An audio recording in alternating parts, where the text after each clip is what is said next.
How do you feel all of this big US-centric, China-centric noise is impacting the investor aspect? Yeah, I mean, I think the trade dynamics, the uncertainty that creates, I don't think it does anybody any good. One of the things that we have noticed, because our data series goes back about 40 years right now, and every month we look at about 25 to 30 individual political risk metrics, economic and financial ones. So we are actively focused on all of Africa, plus most of the other developed and emerging markets. And the trade thing I don't think does anybody any good, but I think the real answer here is that we're just at a part right now in the U.S. rate cycle. Higher lending rates, a stronger U.S. dollar. The emerging market currencies are getting battered down. Those that have loaded up on debt during the salad days are having a difficult time right now. One of the things we did find, and we mentioned this to Dan Keeler at the Wall Street Journal a couple of weeks ago, is that whether they could borrow or they didn't want to borrow, there's a lot of Africa that's not in bad shape right now. We look at their fundamentals, they're okay. We also have to assume that there are liquid markets to trade, and that's another thing we can talk about. But our approach to Africa is one where it's not a Latin America where you have these basket cases right now of Argentina and potentially Brazil. We have a continent that does have its challenges, that is meeting them, that's incredibly diverse, but we're much more bullish on Africa going forward over the next 5 to 10 years than we are in Latin America, as opposed to any other region. Where are you particularly looking, and how do you view stability overall in Africa? Well, one of the things that we found in our ratings is for Africa in particular, they don't change all that much. Okay, they change gradually, but we don't see, unless there's an election or some monumental political event that really grabs the headlines, as changing our ratings significantly. It's gradual.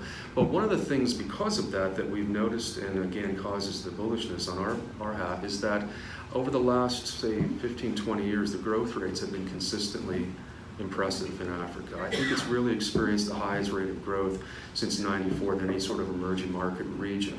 One of the things that I'm very impressed at, because I did have at one point a development background, is that the rates of poverty have really come down in a lot of select countries. There are challenges, but when you look at the fundamentals, when you look at the things that are going to encourage growth and investment, reducing poverty, reducing inequality, having consistently high or fairly robust rates of growth is a positive thing. So in terms of some of the standouts, I think this is, what's happening rather in between Ethiopia and Eritrea is terrific. They're opening up the border right now. They're channeling funds into trade and investment as opposed to the military. I think Cote d'Ivoire right now is going to be, again, a very nice place to be, if you will. Ouattara is out, doing the foreign policy handshakes, if you will. He's gearing up for the 2020 elections. The issues with the military have, for the most part, been addressed. So there are pockets there, but you also have to realize, Gavin, in the midst of all this, is that we have a region or a continent that is really filling out the checklist, if you will, of the things that investors want to see in emerging markets. More democratic regimes, fewer coups, higher rates of affluence, if you will, lower rates of inequality. We just don't see that kind of volatility that we saw perhaps in the 1980s and early 1990s. Our data goes into Transparency International when they do their annual rankings. And I can't tell you how many governments talk to us. We have a working group which we deal with Saudis and the Kazakhstanis and so on that are absolutely obsessed with how they come out every year. And we know foreign investors look at that, but we also know that the governments are very sensitive. And when a country rather drops a couple of points on the transparency score, things are done by it. There was, and this is the last point I'll make, there was a study done by the IMF that looked at our risk data. And I don't know the methodology, I've tried to find it out, but it was done by the Africa department, so maybe somebody here could look into it.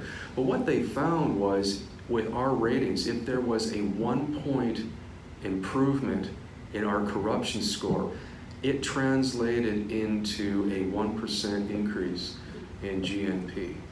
And I was in Riyadh back in April, and we mentioned this to them because they're going through a big sort of privatization process right now, and they're trying to address corruption at the same time by putting people in hotels and things like that.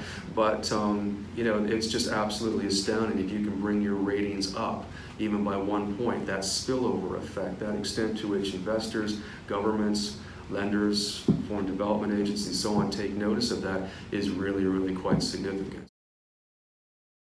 What we saw during the election was unfortunate. I think the president has, however, made some moves in terms of staffing his cabinet by not including, say, a coup leader in it is a good sign.